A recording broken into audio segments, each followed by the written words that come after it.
এই মহান পরিষদে উপস্থিত সকল সদস্য রাষ্ট্রকে অভিনন্দন জানাচ্ছি। এবারের অধিবেশন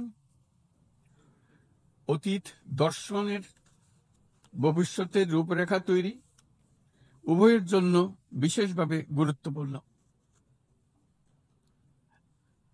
8 দশক ধরে জাতিসংঘ ধারাবাহিকভাবে তার কর্মপরিধি সম্প্রসারিত করেছে এবং নানা ক্ষেত্রে আরো গভীরভাবে সম্পৃক্ত হয়েছে। বিশ্ব শান্তি ও নিরাপত্তা, মানবাধিকার, বিশ্বব্যাপী জীবনমানের উন্নয়ন, ন্যায় বিচার, ন্যায্যতা ও সমতা প্রসারে জাতিসংঘ অনস্বীকার্যভাবে ভূমিকা রেখেছে। জাতিসংঘের কারণেই আজ বিশ্বের 120টি দেশের প্রায় 13 কোটি বিপদাপন্ন মানুষকে জরুরি খাদ্য ও মৌলিক মানবিক সহায়তা এবং 45% শিশুকে টিকা প্রদান করা সম্ভব হচ্ছে।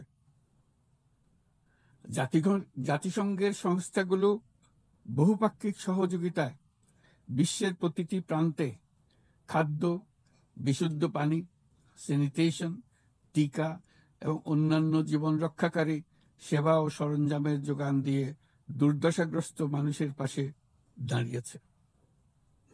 পাশাপাশি গত কয়েক দশকে আন্তঃরাষ্ট্রীয় সংঘাত নিরসন এবং বহু বৈশ্বিক চ্যালেঞ্জ মোকাবেলায় জাতিসংঘের সীমাবদ্ধতাও আমরা প্রত্যক্ষ করেছি। তবুও সামগ্রিকভাবে জাতিসংঘের ভূমিকা মানব জাতির জন্য ইতিবাচক ও কল্যাণকর। মাননীয় সভাপতি, গত বছর আপনাদের এই মহান সভায় আমি দাঁড়িয়েছিলাম সদ্য গণ অভ্যুত্থান সংগঠিত একটি দেশের রূপান্তরের আকাঙ্ক্ষা আপনাদের শোনানোর জন্য। আজ এই রূপান্তরের অগ্রযাত্রায় আমরা কতটুকু অগ্রসর হতে পেরেছি তা আমি বলব। পৃথিবীর প্রতি 10 জনের মধ্যে 3 জনের নিবাস বাংলাদেশ, কিন্তু সেই কারণে অথবা ভূ রাজনৈতিকভাবে বিশ্বের একটি গুরুত্বপূর্ণ অবস্থানে বাংলাদেশ রয়েছে বলে আমাদের ইতিহাস জানার দরকার তা কিন্তু নয়, বরং এই কারণে বাংলাদেশের এই বর্ণনাটি গুরুত্বপূর্ণ যে তা সাধারণ মানুষের অসাধারণ ক্ষমতার উপর আস্থা তৈরি করবে। এই কারণে বর্ণনাটি গুরুত্বপূর্ণ, তা বিশ্বের সকল দেশের মধ্যে আশার সঞ্চার করবে। যে সংকট যত গভীরই হোক না কেন, তার নিরসন যত অসম্ভবই মনে হোক না কেন, কখনই তা উত্তরণের পথ হারিয়ে ফেলে না।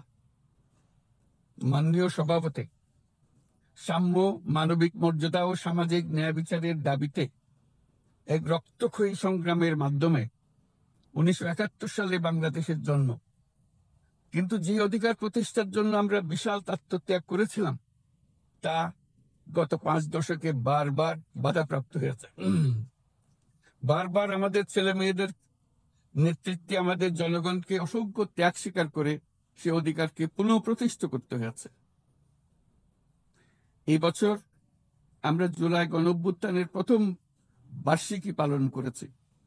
যে অভ্যুত্থানে আমাদের তরুণ সমাজ স্বৈরাচারকে পরাভূত করেছিল, যার ফলে আমরা বৈষম্যমুক্ত ন্যায় বিচার ভিত্তিক সমাজ বিনির্মাণের অভিযাত্রা নতুনভাবে শুরু করতে পেরেছি। সেই বৈষম্যমুক্ত ন্যায় বিচার ভিত্তিক সমাজ বিনির্মাণের আকাঙ্ক্ষা পূরণের দায়িত্ব দেওয়া হয় আমাকে ও আমার সহকর্মীদের।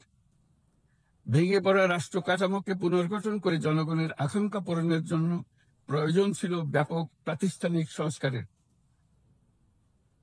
যে বিপুল জনসমর্থনের মাধ্যমে আমরা দায়িত্ব পেয়েছিলাম, তার প্রেক্ষাপটে আমাদের জন্য সহজ পথ ছিল নির্বাহী আদেশে সংস্কার কাজগুলো সম্পন্ন করা। কিন্তু আমরা বেছে নেই সেই কঠিন পথ, অন্তর্ভুক্তিমূলক ও টেকসই পথ। আমাদের লক্ষ্য ছিল ক্ষমতার ভারসাম্যপূর্ণ একটি গণতান্ত্রিক রাষ্ট্র কাঠামো গড়ে তোলা। যেখানে আর কোনো স্বৈরশাসকের আবির্ভাব হবে না। কোনো নির্বাচিত নেতা রাষ্ট্রের গণতান্ত্রিক স্বরূপকে ক্ষুণ্ণ করতে পারবে না, কিংবা রাষ্ট্র জনগণের রক্ষকরা ভক্ষকে পরিণত হতে পারবে না। শাসন ব্যবস্থা, বিচার বিভাগ, নির্বাচন ব্যবস্থা, জনপ্রশাসন, আইন শৃঙ্খলা রক্ষা, দুর্নীতি বিরোধী কার্যক্রম, নারী অধিকার সহ সকল জাতীয় গুরুত্বপূর্ণ ক্ষেত্রে প্রয়োজনীয় সংস্কার করার জন্য আমরা 11টি স্বাধীন সংস্কার কমিশন প্রতিষ্ঠা করি। কমিশনগুলি জনমত যাচাই ও গভীর পর্যালোচনা করে বিস্তারিতভাবে সংস্কার কার্যক্রম সমূহ সুপারিশ করে। এই সংস্কার সুপারিশগুলো টেকসইভাবে বাস্তবায়নের জন্য আমরা একটা জাতীয় ঐক্যমত্য কমিশন গঠন করি, যারা 30টিরও বেশি রাজনৈতিক দল ও জোটকে নিয়ে এই আলোচনায় বসে। এই কমিশনের লক্ষ্য ছিল সংস্কার প্রস্তাবগুলোর প্রতি দলমত নির্বিশেষে একটি টেকসই সামাজিক অঙ্গীকার তৈরি করা। আমাদের এই অন্তর্ভুক্তিমূলক পদক্ষেপ সফল হয়। আমরা জুলাই অভ্যুত্থানের 1 বছর পূর্তিতে রাজনৈতিক দলগুলোর সাথে একই মঞ্চে দাঁড়িয়ে সকলে মিলে জুলাই ঘোষণার মাধ্যমে এই সংস্কার কার্যক্রমের প্রতি আমাদের সময়াবদ্ধ অঙ্গীকার ব্যক্ত করি। অর্থাৎ আগামী নির্বাচনে যে দলে জনগণের সমর্থন পাক না কেন, সংস্কার কার্যক্রম বাস্তবায়নে আর কোনো অনিশ্চয়তার অবকাশ থাকবে না। আপনারা জানেন যে আগামী বছরের ফেব্রুয়ারি মাসে আমরা জাতীয় নির্বাচন অনুষ্ঠানের প্রস্তুতি নিচ্ছি। পাশাপাশি স্বচ্ছতা ও জবাবদিহিতা, আইনের শাসন নিশ্চিত করবার জন্য আমাদের নিরবচ্ছিন্নভাবে নাগরিক বান্ধব সংস্কার চালিয়ে যাচ্ছি। মাননীয়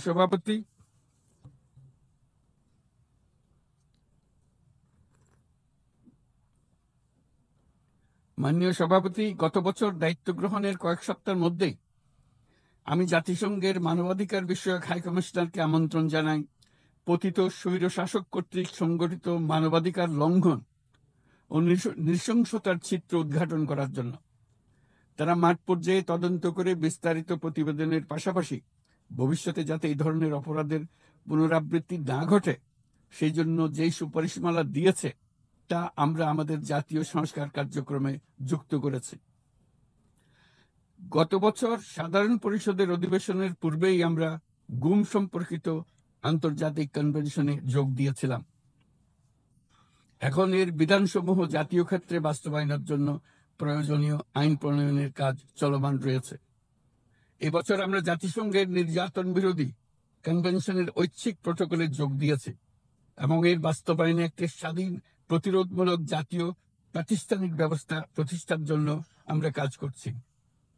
নিবর্তনমূলক স্বৈরতান্ত্রিক ব্যবস্থা হতে মানবাধিকার সুরক্ষাকারী একটি গণতান্ত্রিক রাষ্ট্র ব্যবস্থা গড়ে তোলার জন্য প্রয়োজনীয় কারিগরি সহায়তা বৃদ্ধির লক্ষ্যে আমরা আমাদের দেশে 3 বছর মেয়াদে জাতিসংঘের মানবাধিকার বিষয়ক হাই কমিশনারের একটি মিশন পরিচালনার অনুমোদন দিয়েছি, যা ইতোমধ্যে কার্যক্রম শুরু করেছে। আমাদের এই সকল পদক্ষেপ ও অঙ্গীকার জনগণের প্রত্যাশারই প্রতিফলন। এই প্রত্যাশা মূলত একটি গণতান্ত্রিক, অন্তর্ভুক্তিমূলক ও বহুত্ববাদী সমাজ গড়ে তোলার প্রত্যাশা। মাননীয় সভাপতি, আমাদের উন্নয়ন কৌশলের কেন্দ্রবিন্দুতে রয়েছে সুশাসন, সামাজিক অন্তর্ভুক্তি ও টেকসই উন্নয়ন। বিগত 1.5 দশকের অভিজ্ঞতায় আমরা দেখেছি যে জবাবদিহিতা ছাড়া যে কোনো উন্নয়ন ক্ষণস্থায়ী ও ভঙ্গুর। রাজনৈতিক হীনস্বার্থ ও দুর্নীতির উদ্দেশ্যে গৃহীত অবকাঠামো প্রকল্প শুধু যে অর্থনীতির উপরে চাপ বাড়ায় তা নয়, তার জনগণের কোনো কল্যাণও করে না। দায়িত্ব গ্রহণের পর আমরা একে একে আবিষ্কার করি দুর্নীতি ও জনগণের সম্পদ চুরি কি ব্যাপক বিস্তৃতি লাভ করেছিল এবং তার ফলশ্রুতিতে দেশের সামষ্টিক অর্থনৈতিক অবস্থা কি ভয়ানক, নাজুক ও ভঙ্গুর হয়ে পড়েছিল। আমরা এর অবসান ঘটাচ্ছি যেন আর কখনোই উন্নয়নকে জনগণের সম্পদ আত্মসাতের অজুহাত হিসেবে ব্যবহার করা না যায়। দেশের নাজুক অর্থনৈতিক পরিস্থিতি মজবুত করতে আমরা সংস্কারমূলক কিছু কঠিন কিন্তু প্রয়োজনীয় সিদ্ধান্ত গ্রহণ করেছি। সবচেয়ে গুরুত্বপূর্ণ একটা সংস্কার হলো রাজস্ব আহরণ ব্যবস্থাপনার সংস্কার। যে নীতি ও প্রণয়ন বাস্তবায়ন সংস্থাকে সংস্থাকে পৃথক করার জন্য আইন প্রণয়ন করা হয়েছে। এর মাধ্যমে স্বচ্ছতা ও জবাবদিহিতা নিশ্চিত হবে এবং রাজস্ব আহরণ বৃদ্ধি পাবে। এই উদ্যোগগুলো সদ্য সমাপ্ত FFD4 সম্মেলনে গৃহীত সেভিয়া অঙ্গীকারের সঙ্গে সামঞ্জস্যপূর্ণ। আমরা আশা করি যে বাংলাদেশে যেমন সেভিয়া অঙ্গীকারের সাথে সামঞ্জস্য রেখে সংস্কার করবার চেষ্টা করছি, তেমনি উন্নত বিশ্বেও সেভিয়ার সামষ্টিক অঙ্গীকার অনুসারে তাদের দায়িত্ব পালনে আন্তরিক হবে। একই সাথে আমরা মনে করি আন্তর্জাতিক অর্থায়ন ব্যবস্থা, বৈশ্বিক আর্থিক প্রতিষ্ঠানগুলোর সিদ্ধান্ত গ্রহণ প্রক্রিয়া ও ব্যবস্থাপনার সংস্কার একটি অন্তর্ভুক্তিমূলক আন্তর্জাতিক কর সহযোগিতার বৈশ্বিক কাঠামো, অবৈধ আর্থিক প্রবাহ ও দুর্নীতির বিরুদ্ধে সমন্বিত বৈশ্বিক পদক্ষেপ গ্রহণ এবং অবৈধ দুর্নীতিলব্ধ অর্থ পাচারকৃত সম্পদ পুনরুদ্ধারেও আন্তর্জাতিক সহযোগিতা বৃদ্ধি অত্যন্ত গুরুত্বপূর্ণ। মাননীয় সভাপতি, দেশের পাচার হওয়া অবৈধ সম্পদ পুনরুদ্ধার করা বর্তমানে আমাদের অন্যতম শীর্ষ অগ্রাধিকার। গত 15 বছরের দুর্নীতির মাধ্যমে শত শত কোটি ডলার অবৈধভাবে বিদেশে পাচার করা হয়েছে। আমরা নিরলসভাবে এই সম্পদ ফেরত আনার চেষ্টা করছি, কিন্তু সংশ্লিষ্ট দেশগুলোর আইনি প্রক্রিয়া এবং অন্যান্য নানাবিধ প্রতিবন্ধকতার কারণে আমাদের এই প্রচেষ্টা বারে বারে বাধাগ্রস্ত হচ্ছে। সংশ্লিষ্ট দেশগুলোর দৃঢ় সদিচ্ছা ছাড়া আমরা পাচার হওয়া অবৈধ সম্পদ পুনরুদ্ধারে সফল হতে পারছি না। বিশ্বের বিদ্যমান অর্থনৈতিক ব্যবস্থা উন্নয়নশীল দেশ থেকে সম্পদের এই অবৈধ পাচারকারীদের কার্যকরীভাবে প্রতিরোধ করতে ব্যর্থ হচ্ছে। কোনো কোনো ক্ষেত্রে আন্তর্জাতিক আর্থিক প্রতিষ্ঠানগুলোর বিধিবিধানগুলো বিশ্বব্যাপী বিভিন্ন ট্যাক্স হ্যাভেনে বিপুল পরিমাণে অবৈধ অর্থ স্থানান্তরে উৎসাহিত করছে। তাই যেসব দেশ ও প্রতিষ্ঠান এই পাচারকৃত সম্পদ গচ্ছিত রাখবার সুযোগ দিচ্ছে, তাদের আমি আহ্বান জানাচ্ছি তারা যেন এই অপরাধের সঙ্গে শরিক না হয়। এই সম্পদ তার প্রকৃত মালিককে অর্থাৎ কৃষক, শ্রমিক এবং সাধারণ করদাতাদের নিকট ফিরিয়ে দেন।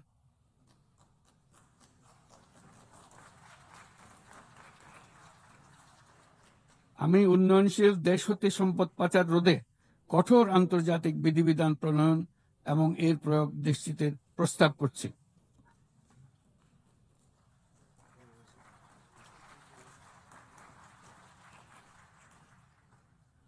মাননীয় সভাপতি, রাজস্ব খাতের ঐতিহাসিক সংস্কারের পাশাপাশি আমরা বাজার ভিত্তিক মুদ্রা বিনিময় হার চালু করেছি। ব্যাংক খাতে অ্যাসেট কোয়ালিটি রিভিউ, নতুন ব্যাংক রেজলিউশন অধ্যাদেশ, আসন্ন ডিপোজিট প্রোটেকশন অধ্যাদেশের মাধ্যমে শৃঙ্খলা ও স্থিতিশীলতা ফিরিয়ে আনছি। পুঁজিবাজারে সংস্কার, টাস্ক ফোর্স ও শক্তিশালী তদন্ত ব্যবস্থার মাধ্যমে তদারকি আধুনিকীকরণ করেছে। সরকারি ক্রয় ব্যবস্থায় ডিজিটাল টেন্ডারিং বাধ্যতামূলক করা হয়েছে এবং স্বার্থের সংঘাত সংশ্লিষ্ট তথ্য প্রকাশ বাধ্যতামূলক করা হয়েছে। পাশাপাশি নতুন পাবলিক অ্যাকাউন্টস অডিট অধ্যাদেশের মাধ্যমে জবাবদিহিতা আরও জোরদার করা হয়েছে। শুধুমাত্র আর্থিক স্থিতিশীলতা অর্জনের সীমাবদ্ধ না থেকে আমরা বিনিয়োগ বান্ধব পরিবেশ গড়ে তুলছি। বাংলাদেশ সিঙ্গল উইন্ডো এখন 19টি সংস্থাকে একীভূত করে কাস্টম প্রক্রিয়া সহজ করেছে। দ্রুত বাণিজ্যিক বিরোধ নিষ্পত্তির জন্য বিশেষায়িত বাণিজ্য আদালত গঠিত হয়েছে। বিনিয়োগ উন্নয়ন কর্তৃপক্ষ বা বিডা ওয়ান স্টপ সার্ভিস সাবলীলভাবে প্রদানের জন্য সমন্বয় কমিটি গঠন করেছে। নিয়ন্ত্রণ কর্তৃপক্ষগুলোকে একই ছাদের নিচে নিয়ে আসা হয়েছে এবং ভিসা ও ওয়ার্ক পারমিট প্রক্রিয়া সহজ করা হয়েছে। FDI হিটম্যাপ ও জাতীয় সেমিকন্ডাক্টর টাস্কফোর্স বিনিয়োগকারীদের কাছে উচ্চ সম্ভাবনাময় খাতগুলোর তথ্য সহজ ও স্বচ্ছভাবে তুলে ধরছে। বাণিজ্য লজিস্টিক্সেও উন্নতি ঘটেছে। চট্টগ্রাম বন্দরে গত আগস্টে কন্টেইনার হ্যান্ডলিংয়ে 27% প্রবৃদ্ধি ঘটেছে, যা দক্ষতার উল্লেখযোগ্য অগ্রগতি নির্দেশ করে। এসব উদ্যোগ অর্থনৈতিক শাসন ব্যবস্থাকে যেমন সুদৃঢ় করেছে, তেমনি বিনিয়োগকারীকেও নিরাপদ করেছে। এইসব সংস্কারের ফলে বাংলাদেশ এখন টেকসই ও অন্তর্ভুক্তিমূলক বিনিয়োগ ও অর্থনৈতিক প্রবৃদ্ধির এক পর্যায়ে প্রবেশ করেছে। এর পাশাপাশি এত স্বল্প সময়ে অর্থনৈতিকভাবে ঘুরে দাঁড়ানোর পেছনে আমাদের প্রবাসীরা গুরুত্বপূর্ণ অবদান রেখেছেন।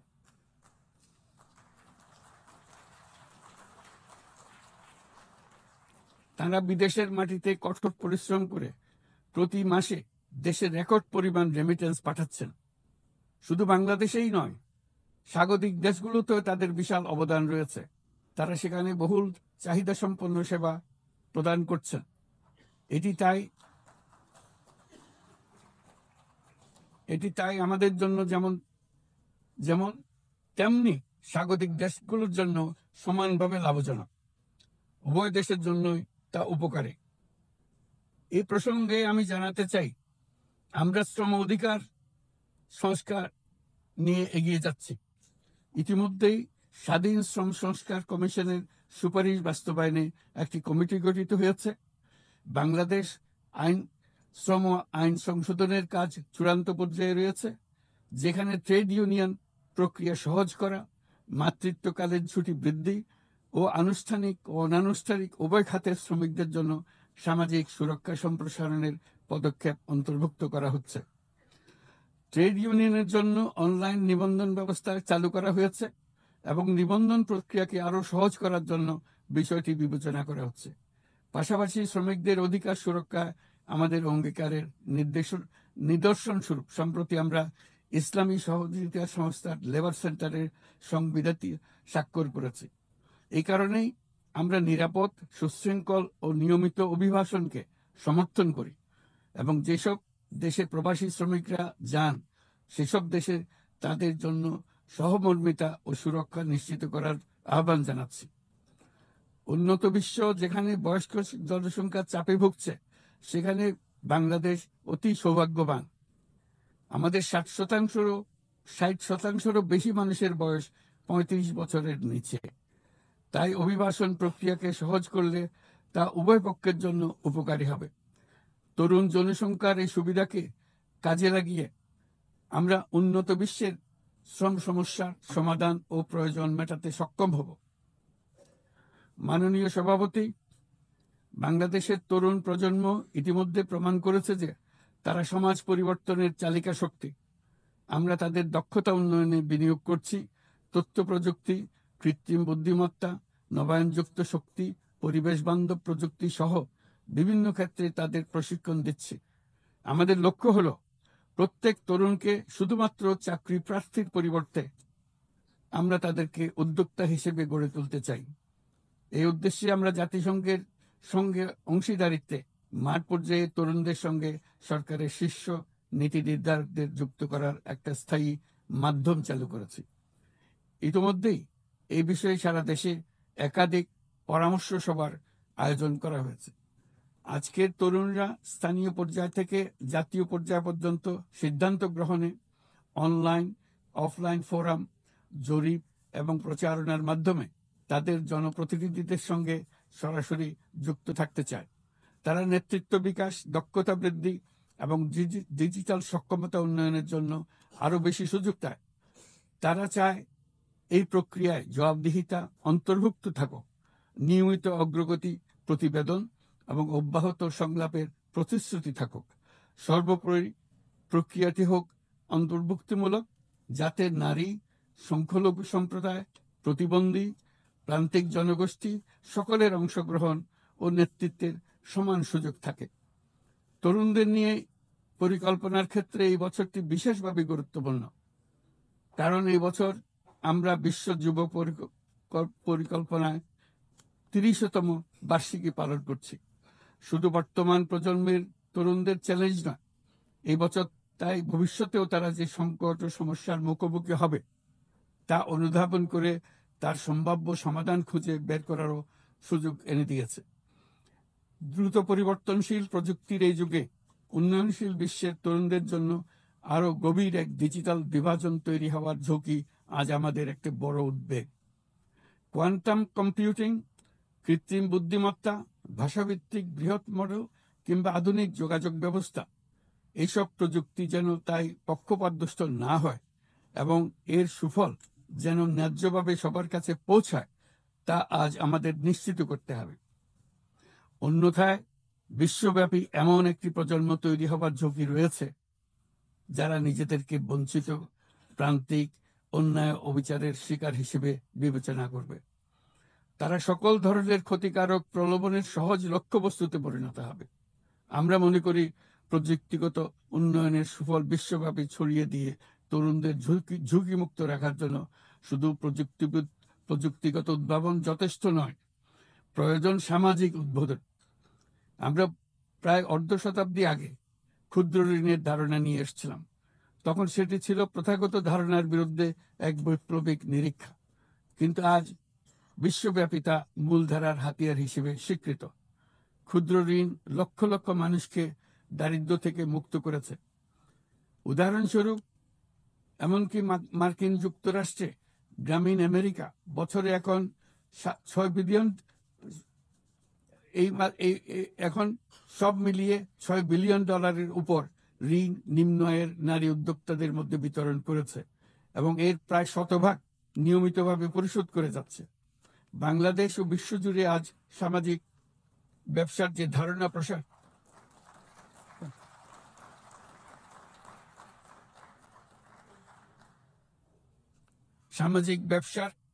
প্রসার করেছে, এটি এমন একটি ব্যবসা যার সম্পূর্ণ মুনাফা সামাজিক কল্যাণে পুনর্বিনিয়োগ করা হয়। সামাজিক ব্যবসা প্রমাণ করেছে যে প্রতি মানুষের উদ্যোক্তা হওয়ার সত্তা সামাজিক কল্যাণে এবং সামাজিক সমস্যা সমাধানে কাজে লাগানো সম্ভব।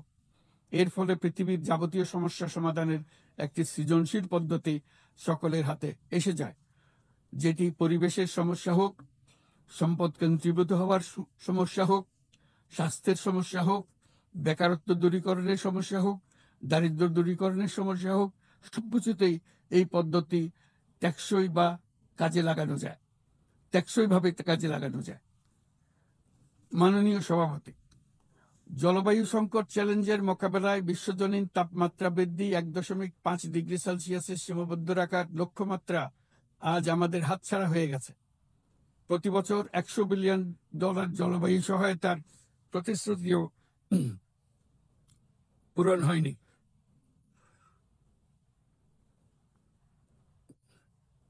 বরং যে ক্ষুদ্র অঙ্কের অর্থ বরাদ্দ হয়ে থাকে তাও কাগজে কলমে দেখানো হচ্ছে বহুগুণ হিসেবে। এটি সম্পূর্ণ অগ্রহণযোগ্য। আমাদের সন্তানদের ভবিষ্যতের জন্য এখনই কার্যকর ব্যবস্থা নিতে হবে। লস অ্যান্ড ড্যামেজ ফান্ড পুরোপুরি চালু করতে হবে। জলবায়ুর পরিবর্তনের বিরূপ প্রতিক্রিয়া প্রশমনের উদ্যোগ যেমন বাড়াতে হবে, তেমনি অভিযোজনেও সমান গুরুত্ব দিতে হবে। আর অভিযোজন প্রচেষ্টা হতে হবে দেশজ, স্থানীয়ভাবে নির্ধারিত এবং স্থানীয়ভাবে পরিচালিত। বাংলাদেশ ইতিমধ্যে স্থানীয়ভাবে সংবেদনশীল অভিযোজনের নীতিকে মূল ভিত্তি হিসেবে গ্রহণ করেছে।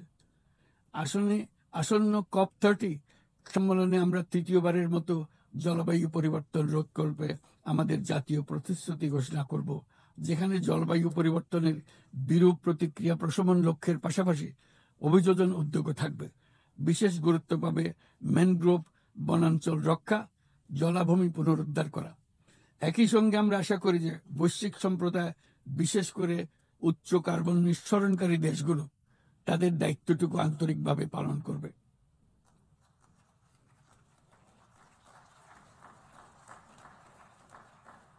মাননীয় সভাপতি, বর্তমানের আরেকটি বড় চ্যালেঞ্জ হলো বিশ্ব বাণিজ্যে সংরক্ষণবাদের উত্থান। আমাদের সময়ে আমরা দেখেছি বাণিজ্য ও বিশ্বায়নের সুফল মাত্র 3 দশকে 100 কোটি মানুষকে দারিদ্র থেকে মুক্ত করেছে। এখন যদি আমরা উল্টো পথে হাঁটি তবে আমাদের সন্তানদের সেই সুযোগ আর থাকবে না। এটা অনস্বীকার্য যে বাণিজ্যের ক্ষেত্রে প্রতিটি দেশের সার্বভৌম স্বার্থ সুরক্ষিত রাখতে হবে এবং কোনো দেশকে তার স্বার্থের অতিরিক্ত বোঝা বইতে দেওয়া যাবে না। কিন্তু বৈশ্বিক শান্তি ও সমৃদ্ধি টিকিয়ে রাখার স্বার্থে উন্মুক্ত, ন্যায়সঙ্গত, নিয়মভিত্তিক বৈশ্বিক বাণিজ্যের কোনো বিকল্প নেই। তাছাড়া বৈশ্বিক বাণিজ্যে দ্রুত সামাজিক ব্যবসার প্রসার ঘটাতে হবে। উন্নয়ন সহায়তার একটি বড় অংশ সামাজিক ব্যবসায় প্রসারে বিশ্বময় ক্রমাগতভাবে জোরদার করতে হবে। আমার প্রজন্মে দেখেছি কিভাবে একটি পারস্পরিক নির্ভরশীল বৈশ্বিক অর্থনৈতিক ব্যবস্থা যে কোনো সংঘাতকে ব্যয়বহুল করে তুলেছে। এবং বিশ্বের শান্তি টিকিয়ে রাখতে সাহায্য করেছে। আজ বিশ্বব্যাপী 120টিরও বেশি সশস্ত্র সংঘাত চলছে। পারস্পরিক পারস্পরিক অর্থনৈতিক নির্ভরশীলতা ভেঙে গেলে এরকম সংঘাত আরো বাড়বে, ব্যাহত হবে উন্নয়ন, বিনষ্ট হবে বিশ্ব শান্তি। মাননীয় সভাপতি, আমাদের প্রতিবেশী দেশ মায়ানমারে চলমান সংঘাত সমগ্র অঞ্চলের জন্য এক গভীর উদ্বেগজনক পরিস্থিতির সৃষ্টি করেছে। এটি যে শুধু আঞ্চলিক স্থিতিশীলতাকে ঝুঁকিতে ফেলছে তা নয়, বরং বাংলাদেশে আশ্রয়প্রাপ্ত বলপূর্বক বাস্তুচ্যুত রোহিঙ্গাদের তাদের মাতৃভূমি মায়ানমারে প্রত্যাবাসনকেও কঠিন করে তুলেছে। 8 বছর পার হয়ে গেল, রোহিঙ্গা সংকটের কোনো সমাধান হলো না। উপরন্তু বাংলাদেশ প্রতিনিয়তই মায়ানমার থেকে আগত রোহিঙ্গাদের আশ্রয় দিয়েই চলেছে।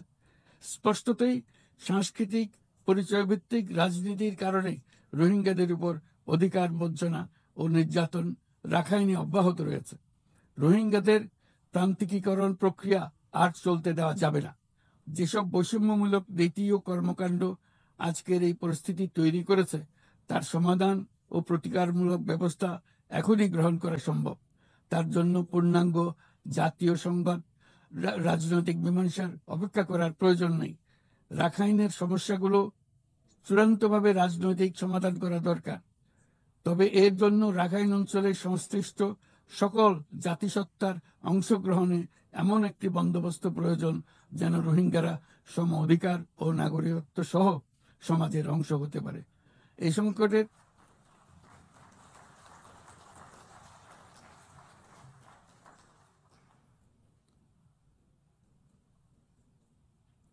সংকটের সবচেয়ে বড় ভুক্তভোগী রোহিঙ্গারা, আর তাদের পরেই বৃহত্তম ভুক্তভোগী হলো বাংলাদেশ। তবে আমাদের মনে রাখতে হবে যে রোহিঙ্গা সংকট কোনোভাবেই মায়ানমারের সঙ্গে বাংলাদেশের কোনো দ্বিপাক্ষিক বিষয় নয়, বরং আমরা শুধু একটি দায়িত্বশীল প্রতিবেশী এবং আন্তর্জাতিক সম্প্রদায়ের দায়িত্বশীল সদস্য হিসেবে আমাদের দায়িত্ব পালন করে যাচ্ছি। কিন্তু তহবিল সংকটের কারণে আজকে রোহিঙ্গা ক্যাম্পগুলোতে ন্যূনতম জীবনমান বজায় রাখার আমাদের যৌথ প্রয়াসও ভেঙে পড়ার উপক্রম হয়েছে। বিশ্ব খাদ্য কর্মসূচি তাদের জরুরি সহায়তা কার্যক্রমে মারাত্মক তহবিল ঘাটতির বিষয়ে ইতোমধ্যে সতর্ক করে দিয়েছে আমাদেরকে। অবিলম্বে নতুন তহবিল না হলে মাসিক রেশন অর্ধেকে নামিয়ে এনে মাথাপিছু মাত্র $6 নামিয়ে আনতে বাধ্য হবে, যা রোহিঙ্গাদের অনাহার ও অপুষ্টিতে নিমজ্জিত করবে, যা তাদেরকে আগ্রাসী কোনো পদক্ষেপ নিতে বাধ্য করবে। তহবিলের অতিরিক্ত কাটছাট হলে তা নিঃসন্দেহে সুরক্ষা ও নিরাপত্তা ঝুঁকি বহুগুণ বৃদ্ধি করবে, যা ক্যাম্পের সীমানা ছাড়িয়ে যেতে পারে। তাই আমি বিদ্যমান দাতাদের সাহায্য বাড়াতে এবং সম্ভাব্য নতুন দাতাদের অনুদান প্রদানের আহ্বান জানাচ্ছি, যাতে এই বিপর্যয়কর পরিস্থিতি এড়ানো যায়। মানবিক সহায়তার জন্য নতুন ও বর্ধিত তহবিলের বাইরে আন্তর্জাতিক সম্প্রদায়কে অবশ্যই মায়ানমার সরকার এবং রাখাইনের অন্যান্য অংশীদারদের উপর ইতিবাচক পরিবর্তন ও দ্রুত রাজনৈতিক সমাধানের জন্য চাপ প্রয়োগ করতে হবে। অন্যান্য প্রতিবেশী দেশগুলোকেও তাদের দায়িত্ব পালন করতে হবে। রাখাইনে স্থিতিশীলতা আনতে আন্তর্জাতিক সম্প্রদায়ের যে কোনো যৌথ প্রচেষ্টায় সহযোগিতা দিতে বাংলাদেশ সর্বদা প্রস্তুত। আমরা আশা করি আগামী 30শে সেপ্টেম্বরের উচ্চ পর্যায়ের সম্মেলন বিশ্বব্যাপী দৃঢ় সংকল্প তৈরি করবে এবং রোহিঙ্গাদের জন্য বাস্তবসম্মত আন্তর্জাতিক সহায়তা নিশ্চিত করবে, যেখানে তহবিল সংগ্রহ সর্বোচ্চ অগ্রাধিকার পাবে। একই সঙ্গে আন্তর্জাতিকভাবে একটি রোডম্যাপ গৃহীত হবে এবং সময়াবদ্ধ কর্মপরিকল্পনা গ্রহণের মাধ্যমে রোহিঙ্গা সংকটের স্থায়ী সমাধান খুঁজে পাওয়া সম্ভব হবে। মাননীয় সভাপতি, শুধু মায়ানমার নয়, এবছর আমরা পৃথিবীর প্রায় প্রতিটি প্রান্তেই সংঘাত প্রত্যক্ষ করেছি। ইউরোপ, দক্ষিণ এশিয়া, মধ্যপ্রাচ্য, বিশ্বের সবচেয়ে ঘনবসতিপূর্ণ অঞ্চলে আমরা বাস করি। বিশ্বের আর কোনো অঞ্চলে এত সংখ্যক পারমাণবিক অস্ত্রধারী রাষ্ট্র এত অল্প দূরত্বে অবস্থান করছে না। তাই নিরস্ত্রীকরণ, পারমাণবিক অস্ত্রের বিস্তার রোধের গুরুত্ব আমরা গভীরভাবে উপলব্ধি করতে পারি। আমরা সময়ের সঙ্গে দুর্বল হয়ে পড়া বৈশ্বিক অস্ত্র নিয়ন্ত্রণ চুক্তিগুলোকে পুনর্জীবিত করার জন্য জোর দাবি জানাচ্ছি।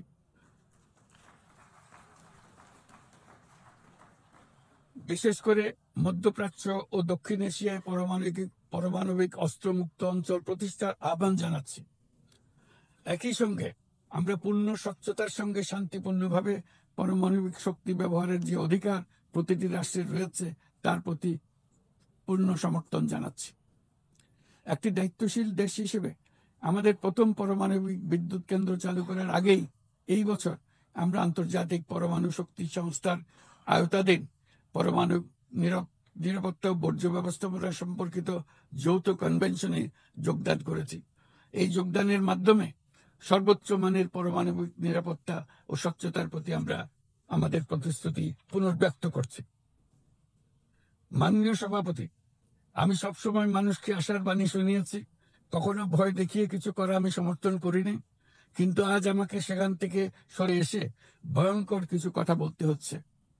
আজ আমি সতর্ক করছি, চরম জাতীয়তাবাদ, অন্যের ক্ষতি হয় এমন ভূ রাজনীতি এবং অন্যের দুর্ভোগ ও পীড়নের প্রতি ওদেশশূন্য বহু দশকের পরিশ্রমে আমরা যে অগ্রগতি অর্জন করেছি তা ধ্বংস করে দিচ্ছে। এর সবচেয়ে মর্মান্তিক চিত্র আমরা দেখেছি গাজায়। শিশুরা না খেয়ে অকাল মৃত্যুবরণ করছে, বেসামরিক জনগোষ্ঠীকে নির্বিচারে হত্যা করছে, হাসপাতাল, স্কুল সহ একটা গোটা জনপদ নিশ্চিহ্ন করে দিচ্ছে। জাতিসংঘের স্বাধীন তদন্ত কমিশনের সাথে আমরাও একমত যে আমাদের চোখের সামনেই একটি নির্বিচার গণহত্যা সংঘটিত হচ্ছে। আমাদের দুর্ভাগ্য যে মানব জাতির পক্ষ থেকে এর অবসানে আমরা সর্বোচ্চ চেষ্টা করছি না এখনো। এই অবস্থা চলতে থাকলে ভবিষ্যৎ প্রজন্ম ও ইতিহাস আমাদেরকে ক্ষমা করবে না।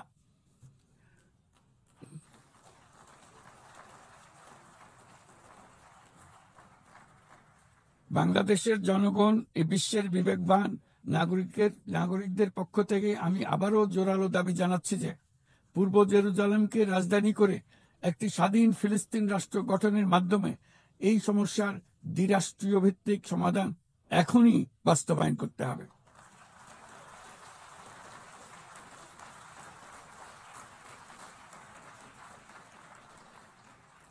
শুধুমাত্র 1967 সালের পূর্বের সীমারেখার ভিত্তিতে, যেখানে ইসরায়েল ও ফিলিস্তিনি শান্তিপূর্ণ সহাবস্থানে থাকবে, তখনই ন্যায় বিচার সম্পূর্ণভাবে কার্যকর হবে।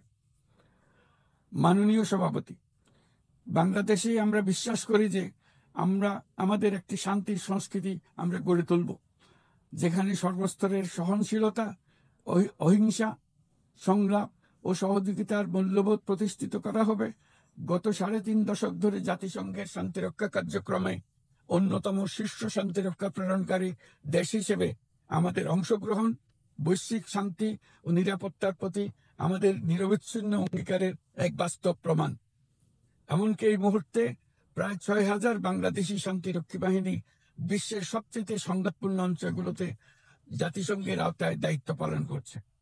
আজ পর্যন্ত মোট 168 জন বাংলাদেশি শান্তিরক্ষী তাদের দায়িত্ব পালনকালে শহীদ হয়েছে।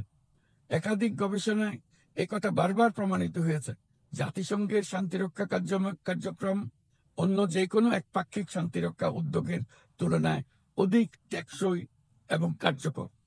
তাই বিশ্বের শান্তিরক্ষাকারী এই কার্যক্রমের ধারাবাহিকতা ও কার্যকারিতা রক্ষায় আমরা জাতিসংঘের শান্তিরক্ষা অভিযানের জন্য স্পষ্ট ও বাস্তবসম্মত ম্যান্ডেট এবং পর্যাপ্ত বাজেট বরাদ্দের দাবি জানাচ্ছি। শান্তিরক্ষীদের নিরাপত্তা এবং তাদের বিরুদ্ধে সংঘটিত অপরাধের জবাবদিহিতা নিশ্চিত করাও সর্বোচ্চ গুরুত্বের সঙ্গে বিবেচনা করা উচিত। দেশে এবং আন্তর্জাতিক পরিসরে বহু ভাষিকতাকে বাংলাদেশ সক্রিয়ভাবে উৎসাহিত করে, কারণ আমরা বিশ্বাস করি যে ভাষাগত ও সাংস্কৃতিক বৈচিত্র্য পারস্পরিক বোঝাপড়াকে আরো গভীর করে। একবিংশ শতাব্দীতে কোনো সমাজেই ঘৃণা, অসহিষ্ণুতা, বর্ণবাদ, বিদেশিদের প্রতি বিদ্বেষ বা ইসলাম বিদ্বেষীদের কোনো স্থান নেই।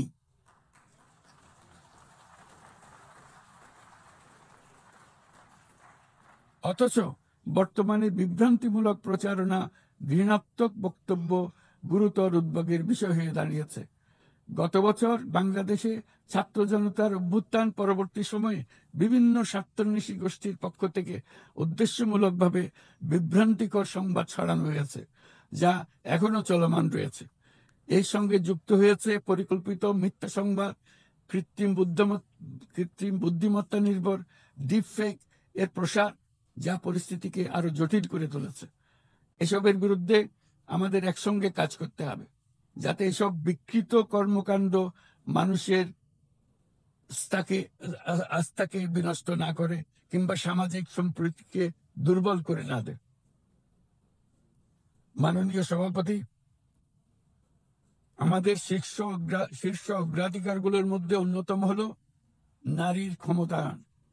আমাদের জাতীয় কবি কাজী নজরুল ইসলামের ভাষায়, বিশ্বের যা কিছু মহান সৃষ্টি চিরকল্যাণকর, অর্ধেক তার করিয়েছে নারী, অর্ধেক তার নর।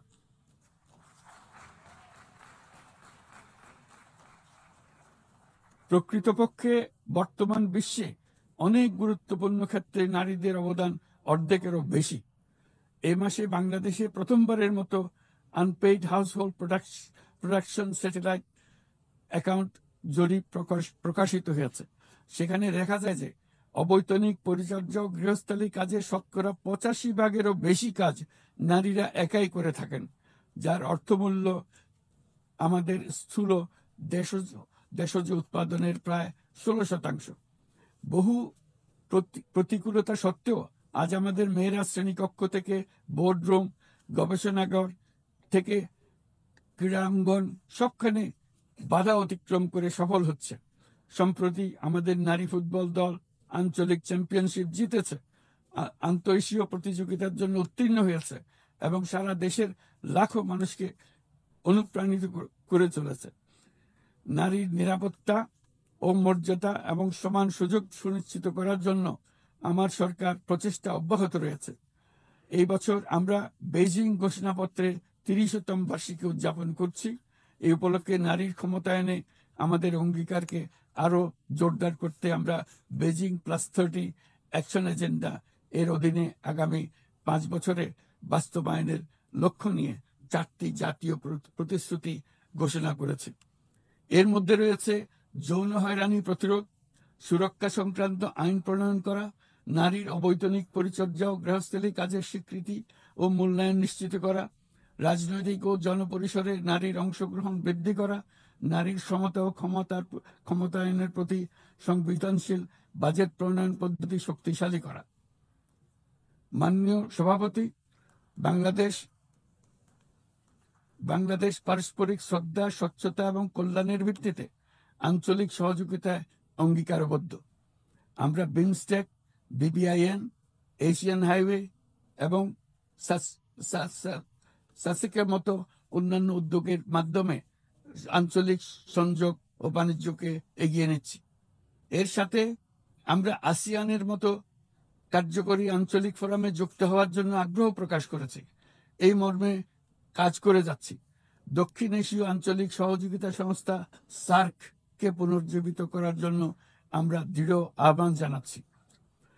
4 দশক আগে এই সংস্থা প্রাথমিক পর্যায়ে উল্লেখযোগ্য অগ্রগতি অর্জন করেছিল এবং আঞ্চলিক সহযোগিতার জন্য একটা শক্ত ভিত্তি তৈরি করেছিল। রাজনৈতিক অচলাবস্থার পরেও এই প্রাতিষ্ঠানিক কাঠামো এখনো কার্যকর রয়েছে। আমরা বিশ্বাস করি SAARC এখনো আমাদের অঞ্চলের কোটি কোটি মানুষের জন্য কল্যাণ এনে দিতে সক্ষম, যেমনটি আসিয়ান তাদের অঞ্চলের কোটি কোটি মানুষের জন্য করে যাচ্ছে। সম্মিলিত উন্নয়নের জন্য প্রতিবেশী দেশগুলোর মধ্যে আঞ্চলিক সহযোগিতার কোনো বিকল্প নেই।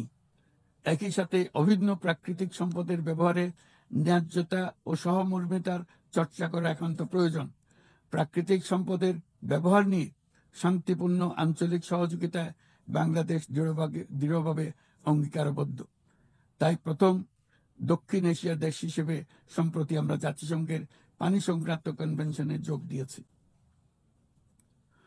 মাননীয় সভাপতি, শতাব্দীর পর শতাব্দী ধরে রাজনৈতিক শোষণ, সম্পদ লুণ্ঠন, কাঠামোগত বৈষম্য আজকের অসম উন্নয়নের বাস্তবতা তৈরি করে গিয়েছে। আজ থেকে 1 দশক পূর্বে আমরা যখন এজেন্ডা 2030 অর্জনে একমত হয়েছিলাম, তখন আমরা পথ পরিবর্তন করে সঠিক লক্ষ্যে এগিয়ে যাওয়া নিয়ে আশাবাদী হয়েছিলাম। কিন্তু আজকের বাস্তবতা হলো টেকসই উন্নয়নের অভিষ্ট বাস্তবায়নের যে অগ্রগতি কাম্য ছিল তা মারাত্মকভাবে পিছিয়ে পড়েছে। উন্নয়নে অর্থায়নের ঘাটতি ক্রমশ বাড়ছে। উন্নয়ন সহায়তার প্রবাহ কমছে। আমরা দাতাদের সমূহকে এই প্রবণতা থেকে বেরিয়ে এসে তাদের অঙ্গীকার পূরণ করতে আহ্বান জানাচ্ছি। আমরা স্বল্পোন্নত দেশ হতে উন্নয়নশীল দেশ হিসেবে উত্তরণের প্রক্রিয়ায় আছি। আমাদের মসৃণ ও টেকসই উত্তরণ নিশ্চিত করতে আন্তর্জাতিক সম্প্রদায়ের, বিশেষ করে জাতিসংঘের সংশ্লিষ্ট সংস্থাসমূহের সহযোগিতা অত্যন্ত জরুরি। তাদের সাহায্য সহায়তা আমরা কামনা করছি। এ বিষয়ে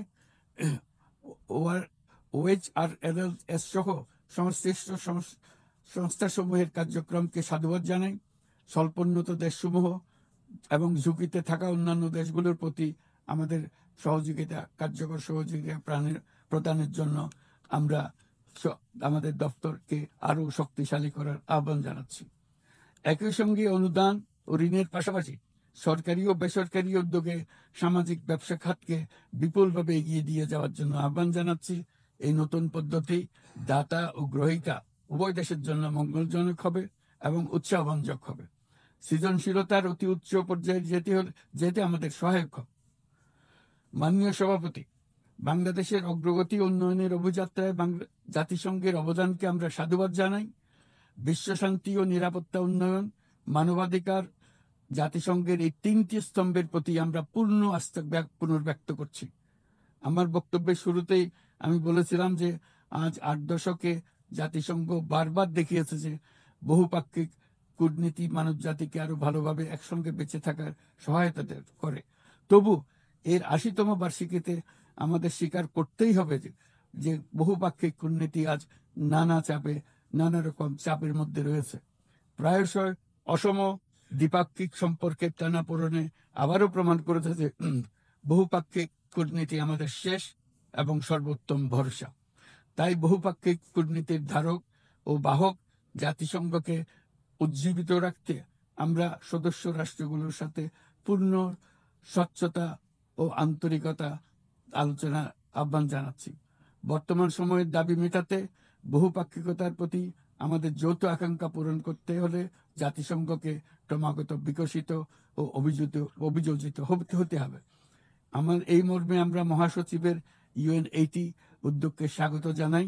তবে একই সঙ্গে জোর দিয়ে বলতে চাই যে সংস্কারের নামে যেন বহুপাক্ষিকতাকে দুর্বল করা না হয় বা উন্নয়নশীল দেশগুলোর কণ্ঠস্বরকে অবহেলা না করা হয়। সংস্কারের একমাত্র লক্ষ্য হওয়া উচিত মাঠ পর্যায়ে বাস্তব ও ইতিবাচক পরিবর্তন আনা। জনাব সভাপতি, গত বছর আমার জনগণ প্রমাণ করেছে যে জগতে অন্যায়ের বিনাশ অবশ্যম্ভাব।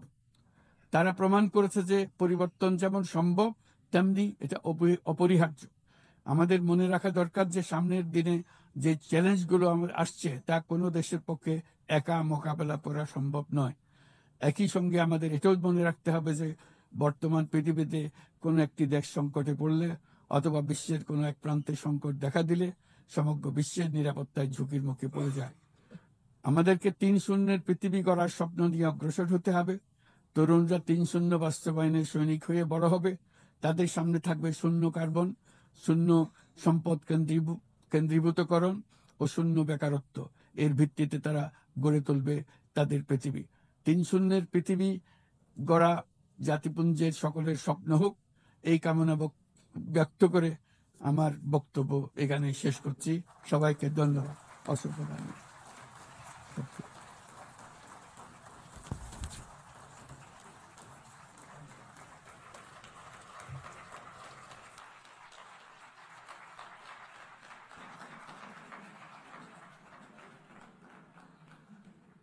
On behalf of the Assembly, I wish to thank the Chief Advisor of the Interim Government of the People's Republic of Bangladesh.